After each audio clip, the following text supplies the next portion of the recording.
Wow, that's wonderful. Now, actually, I'm going to start with a moral dilemma. All right?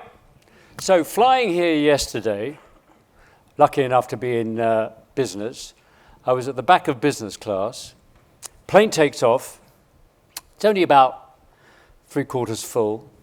Plane takes off. After about 5 minutes, a man from economy comes and sits next to me.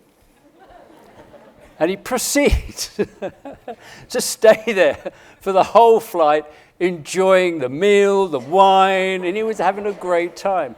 The moral dilemma: do you applaud the man for breaking the system, or do you, excuse me, stewardess, this gentleman shouldn't be here? I leave it with you. A moral dilemma. You can debate it. Lovely to be here. Thanks for the invitation.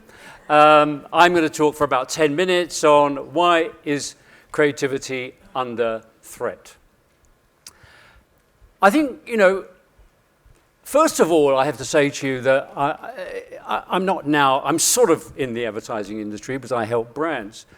But I sort of outside and I look in much more. And what I say today is I'm going to say to you, first of all, hopefully, you may not agree with everything I say.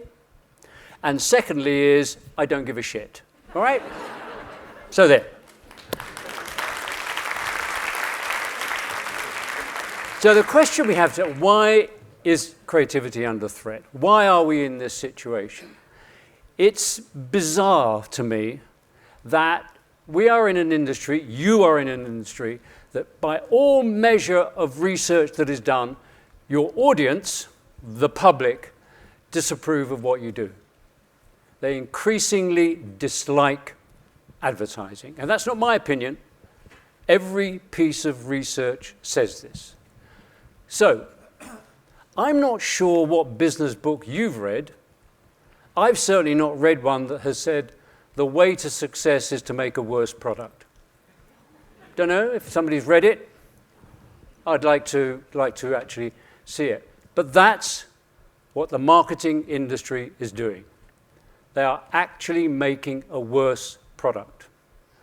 And how do you therefore assume that by making a worse product that you're going to succeed? I personally don't know.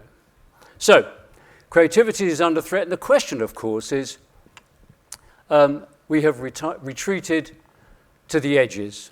Creativity has been pushed aside. It now sits on the edges. It is not part of the mainstream in our industry. In other industries, of course, it is. Netflix, HBO, entertainment. Creativity has risen to the top and is thriving. In our industry, it is not. So the answer is, why has it retreated to the edges? And of course, the simple way of explaining that is the presence of technology. Now, creativity and technology have always gone together, hand in hand. Technology has always empowered creativity. But there is a phenomena, and I gave a talk on this, and it's called, Can You Name Gutenberg's Second Book? And as we all know, Gutenberg invented movable type and the printing press in 1440, something like that. He liberated knowledge. And what was the book he produced? The Bible. Now, you could have said to dear old Guti, look, the Bible has been around about 1,000 years, Guti. Have you got any other ideas? He didn't. It was the only book he ever produced. He was a technologist. He did technology. He didn't have imagination. He didn't realize that he was going to start the Renaissance. He didn't realize that he was going to liberate the world from ignorance. He didn't quite realize that, and he didn't know how to exploit it. And this continues. You have the Lumiere brothers invent the moving camera. They don't quite understand that they've invented Hollywood. They actually gave up on it. They went back to photography, didn't know what to do with it. No imagination. And Les Paul's in the Hall of Rock and Roll Fame for the development of the electric guitar. He's not there because he developed or wrote any great rock and roll songs. He didn't. About 1940, he developed the electric guitar, and 15 years later, somebody went, wow, if I wrote Rock Around the Clock, you might have a different kind of music. Imagination was essential. So I think we're in the world today where we've become overawed by the technology. We don't know what to do with it. And we've developed marketing solutions that are stalking. And you have to say to yourself, am I a brand that stalks, or am I a brand that inspires? What do you want to be? Where do you think you should sit in that debate? And how do you think you build a long-term relationship with your audience? Do you think you build it by stalking, or do you build it by inspiring? But this is the other thing that I find odd, because businesses are essentially creative constructs. They're creative. Somebody has an idea. I'd like to make a product. I have this service or whatever it might be. And they think about it. They create something. They develop it. They name it. They package it or define it or whatever they do with it. All of these things are creative acts. Business at its core is creative. And yet, it's pushed to one side. I mean, it's a bit like saying to an athlete, stop breathing. You wouldn't, would you? You wouldn't run very fast. But creativity is the oxygen which drives business. Now, unless you actually understand that, unless you engage with that, you won't go on developing, you won't go on innovating, you won't go on doing the things that a business has to do. It won't be challenged, and it won't innovate. So the first thing we have to understand is that businesses are essentially creative constructs at their heart and their soul. And of course, we're all creative.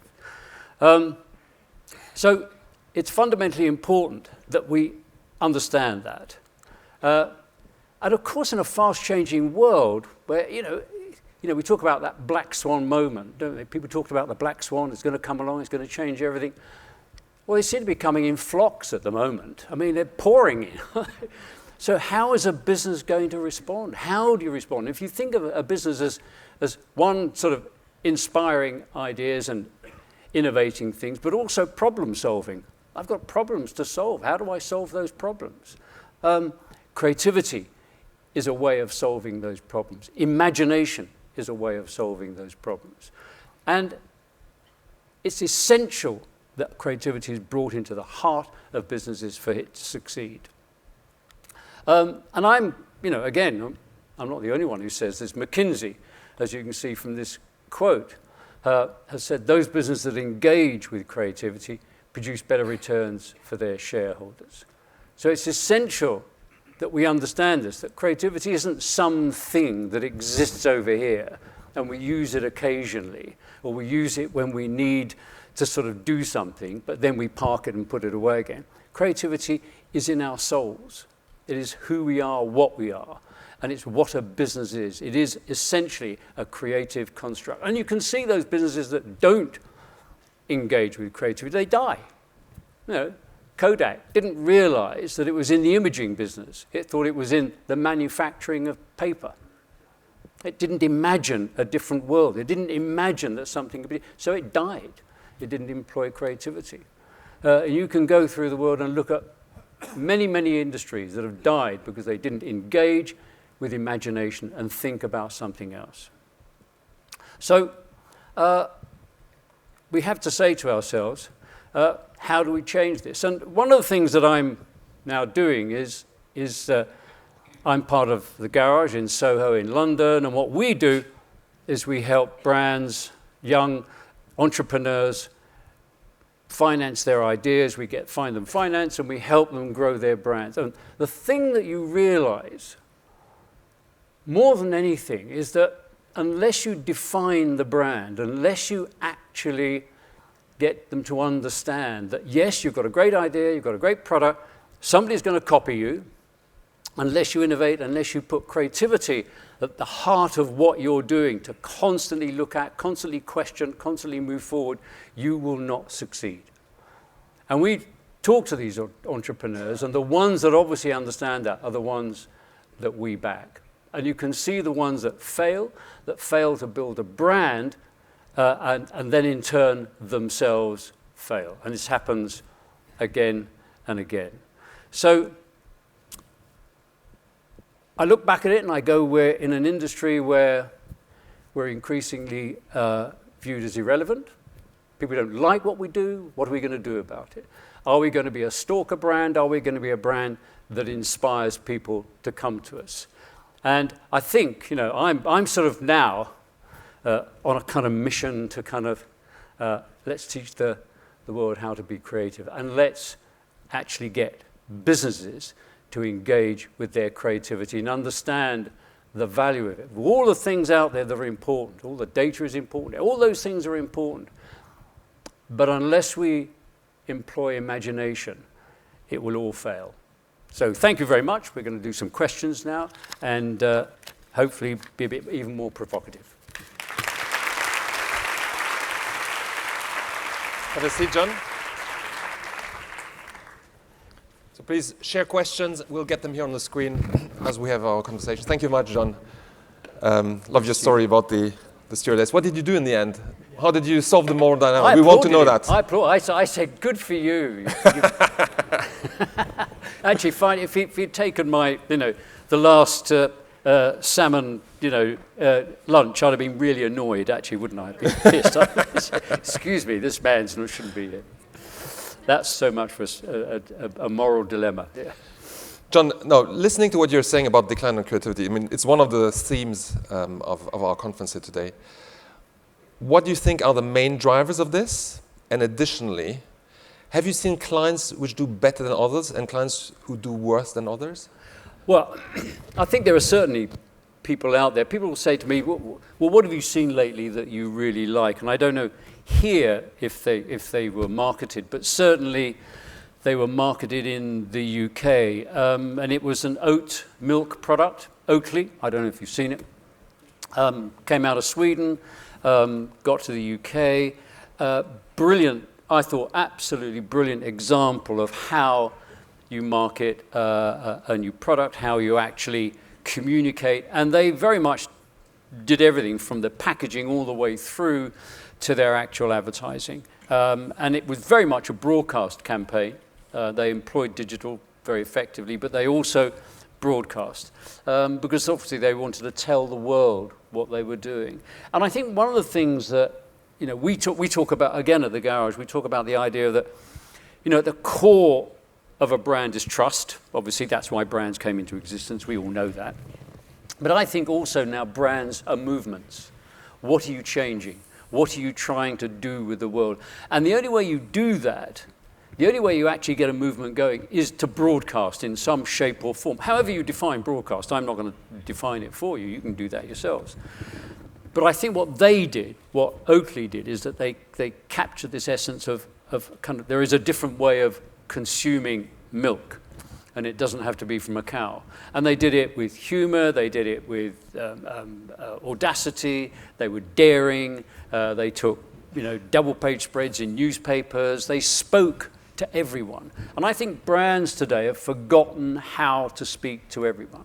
That's a major, I think, you build a brand by actually broadcasting, as I say, in some shape or form, or whatever, however you want to define it. And if you're not doing that, I always give that line about, we must never forget, a brand is made not just by the people who buy it, but also by the people who know about it. I mean, I think that's one of the most important things you can ever say. We can all go home now, actually. Just put that up on the wall. Just put that there and say, right, what are we doing to make people know who we are? But we don't. We go straight to the detail because we feel happy with the detail. And technology allows us to go granular. And that's great. I'm not saying don't do that. Data is fundamentally important. But data is knowledge. It's not imagination. And that's what we need. We need more imagination. And, we are emotional beings. That's what we respond to. And building on that, so data is not imagination. We're in the middle of this digital transformation. Is this a terminal decline of creativity, or how you see this evolving? So we're saying we're in the middle of a digital transformation. Yeah. It's having an impact on creativity. Yeah. How is this going to go ahead? Are we in terminal decline, or is this going to ever... No, because I actually think in the end, it's like, I always say it's like gravity. In the end, gravity will out. Eventually you'll come crashing down and you have to sort it out. You can keep convincing yourself that what you're doing is right, but people want to be engaged. When I talk to people who are just the public, friends, they don't talk about advertising. They talk about things that interest them. They talk about what they've seen on Netflix. They talk about the latest movie they've seen. They talk about football they go to. They talk about opera that they love. They talk about. We're not creating things that people love. We used to. We did, and that is the essence of what marketing needs to do. It needs people to love it, and we're not, they're not loving it. But that will come out, because in the end you can keep denying this. You can keep going granularly. You can keep, doing all kinds of things with it. And I've got every algorithm under the sun that can do all kinds of things. It's fantastic, brilliant. I'm not knocking those things, but I say, it's about persuasion and promotion. And we become obsessed with promotion. And, it was about, I don't know when Nike launched their Fuel Band. It was about 12, 15 years ago. And everybody said, this is the future, this is it. And, it's fantastic, this is brilliant. And they got all awards at Cannes and everything like that. And I kept saying, well, it's great. I love it. It's a great promotional idea. But I think Nike make shit running shoes. I go running and I use New Balance. So you haven't convinced me. You're using Adidas, no? And I'm wearing Adidas today. You haven't convinced me to why Nike is a great running shoe. Now, that's a brilliant promotional idea. Don't confuse promotion and persuasion. And we've constantly done that. We've constantly gone to promotion because we kind of like it. There's a short-termness to it.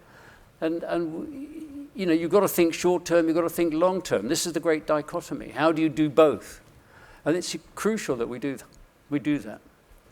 Which brands do you currently admire from a creativity perspective? Well, I talked about Oakley. I think it did a brilliant job. IPO'd in the States, whether you measure those things as important, for about $10 billion. Not bad for an oat milk, is it? Blimey. Shows you what marketing can do. It shows you what you people can do if you use your imagination. I think, who do I love? I think HBO is phenomenal. I think, I look at Netflix and think incredible what they've built. A great piece of imagination in saying, we've got to go from in-store to online. Blockbuster didn't do it, and Blockbuster failed. Blockbuster thought they were in the business of selling you bits of boxes with tape in it, and Netflix said, no, we're going to go online. But I'm not sort of overawed by lots out there, certainly in the marketing field. And I don't mean that in any kind of, always being smart, but it isn't. People aren't talking about brands anymore the way they used to. They become critical of them. And so now all you're doing is you're kind of answering criticisms all the time. Whereas I always used to say at the agency, a great idea solves everything. A great idea will solve everything. And we're not having great ideas. We're not having ideas that capture people's imagination.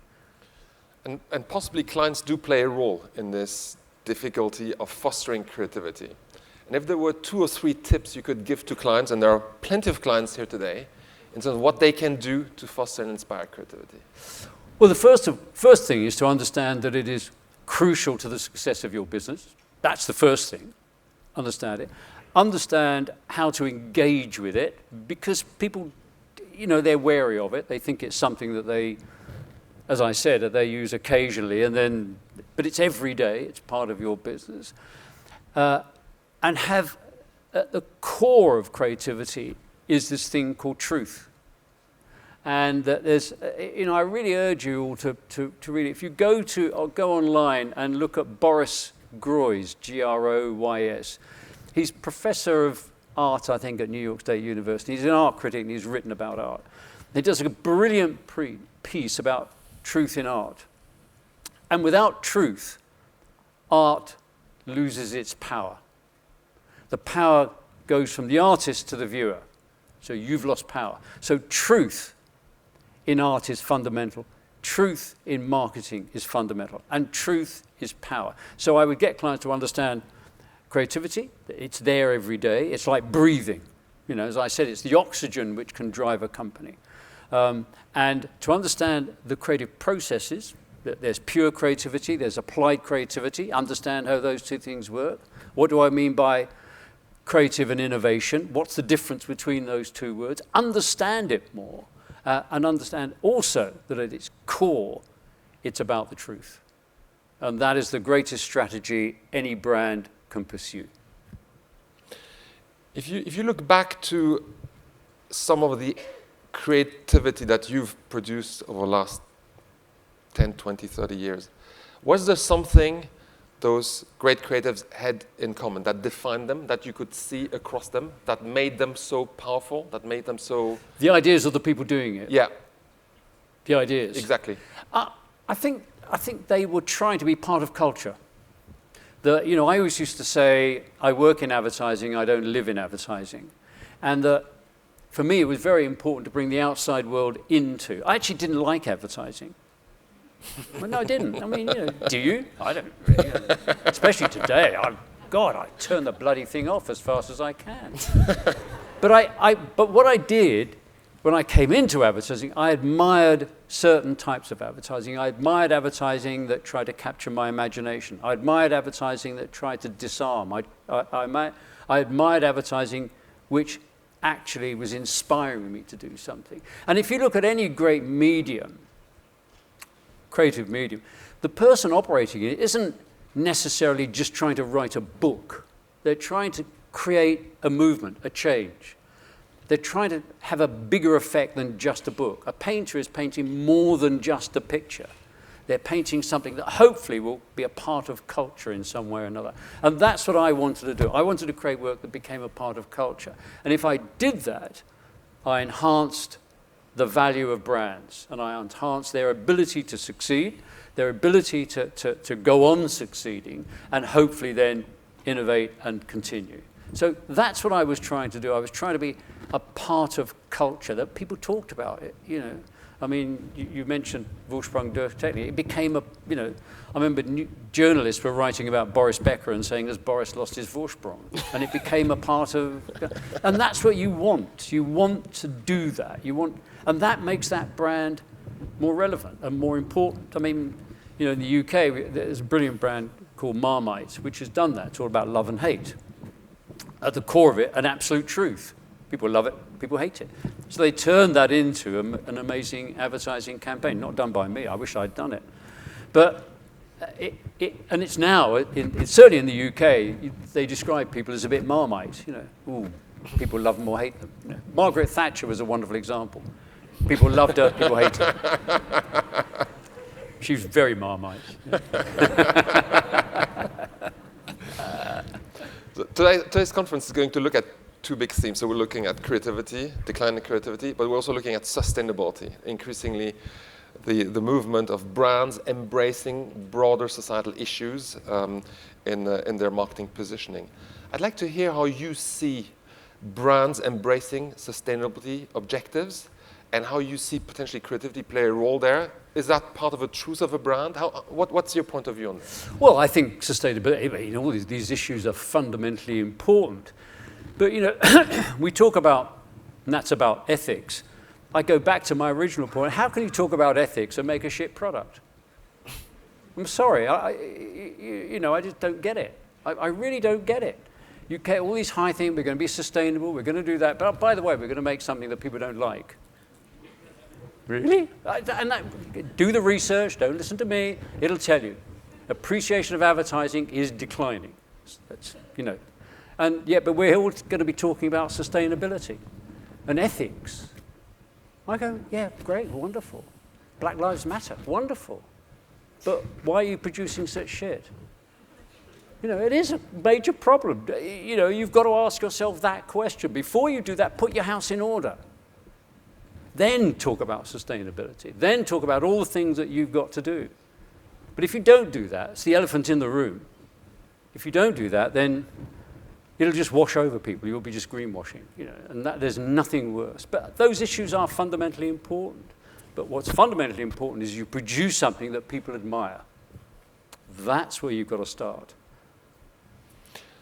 Got a question here about the recruitment criteria for marketers And the fact that actually in the marketing competency framework, it's actually, imagination is actually not a criteria in most companies. So when they look for marketers, the selection criteria doesn't necessarily include imagination. Do you have a view on that? Yeah, I mean, in the end, I think, you know, I've always thought actually that all marketing directors every night went down on their knees and prayed to God and said, "Dear God, please will you make it a science?" And it's true, don't it? And God comes back and says, "Look, I've tried. Right? I tried. They just won't listen. All right? Get with the program. It's imagination." But they would love it to be that. Well, who wouldn't? Who wouldn't love to be able to come in every day? I do a bit of this, analyze that, get that data, click the button, and go and play golf. You know. But it's not like that. You've got to take risks. You know, you've got to chance things all the time. You know, business, it's amazing to me. A business comes into us and says, "We've got this great idea for a business. And, you know, this is it." And it's a risk. They're going to put their houses on the line. They're going to mortgage themselves. They're going to try and find finance. They give their lives over to it. It's a huge risk for them. And business is a constant risk. If you want it to be safe, go and do something else. You should. It is every day. You've got to reinvent, think about it. Who's coming up? What are we doing? How are we going to confront that? Where does it, you know, where are problems? You know, you're problem solvers as well as creators, because businesses have problems all the time. So imagination becomes incredibly important part of what you do. But we become, you know, actually, fun enough, I don't like the word risk, but, you know, that's another debate. We can talk about that some other time. But we become so kind of, we want it to be certain. I mean, I about 5 years ago, and I won't say who it was, I was asked to judge some awards at a huge industry, and the global marketing director said to me, "John, it's absolutely brilliant now. We've got these algorithms, and we can predict what people are going to do."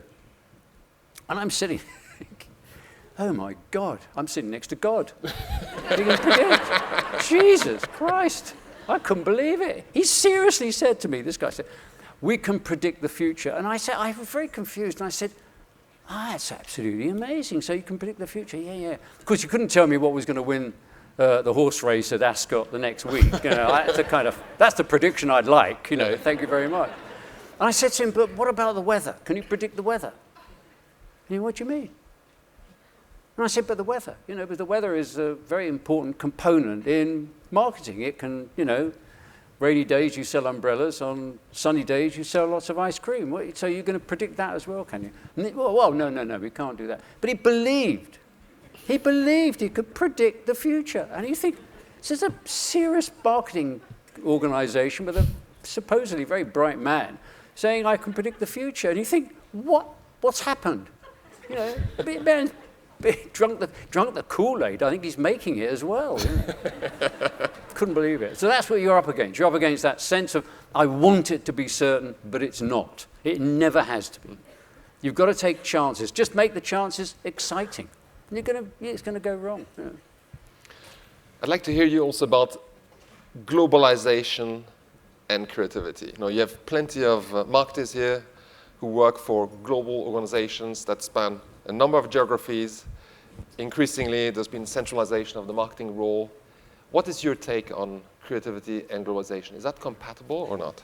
Well, it depends on, I mean, you know, Picasso's global. You know, the Beatles, global.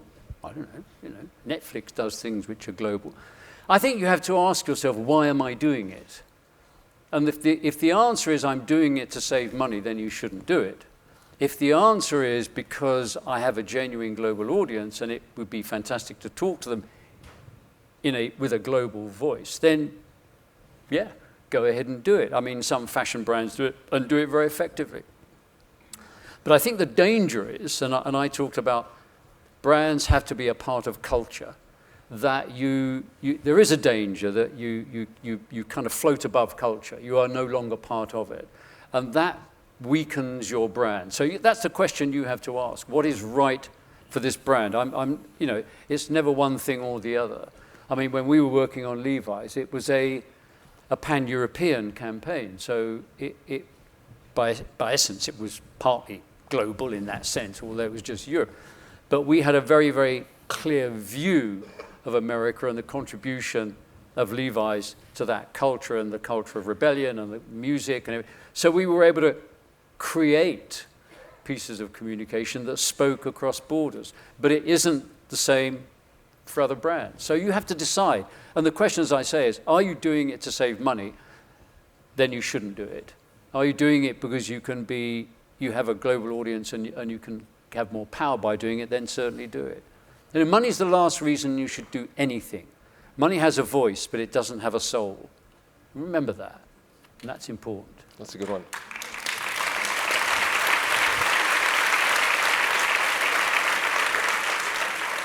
And John, what are you up to now? You're working in this Soho garage. Can you say a few words about what that venture is? Yes, it's what I really enjoy it because I've always loved the idea of creating things. I mean, I went to art school, from art school to design school, then into advertising there. But I've always been at that kind of place where you're helping, throughout my career in advertising, what you were trying to do is help brands grow, help them be more effective, but you came in through a window, a door called advertising. Whereas now what I'm doing is we're helping I keep saying young, entrepreneurs, they can be old entrepreneurs, why not? To actually get their businesses off the ground. So we find them finance, we get finance for them, and then we guide them through the branding process and why brands are important. And we sort of provocatively say, don't start a business, but build a brand, because the brand is where value will reside. And getting entrepreneurs to understand that can be quite difficult. Some get it, some don't. It's quite interesting when you're talking to them how they have this great idea, have these wonderful ideas, they have this amazing product, we're going to do that. But then you say to them, how much in your costings have you put against marketing? And they go, well, we're going to do some social and do a bit of PR. No. How much have you put against it? And they haven't. And so we show them the door and say, well, unless you're going to tell people about what you're doing, what's the point of doing it? So it's interesting. What I found fascinating is how many of these entrepreneurs want to be on television more than just online. They want to be on television because they view that as success. If I'm on TV, then I've really made it. And it's just a fascinating, where our industry is all trying to go online. The entrepreneurs are all trying to, I can do online, I get on there and all that, I want to go over there. And of course you have that problem now is, buying online is becoming harder and harder because of Apple and all the regulations coming in. But that's what we're doing, and it's interesting. And we don't have any particular, category. I love the fact that it's, if it's an interesting idea and we think to ourselves the world needs one of these, we do it. Would love to keep on going, John, but I'm conscious of time. If there was one piece of advice you'd leave the audience with in terms of growing brands in the sustainability agenda? Well, I think I touched on it. Tell the truth, but make it interesting. Ladies and gentlemen, Sir John Hegarty. Thank you. Thank you, John. Lovely seeing you. Exceptional.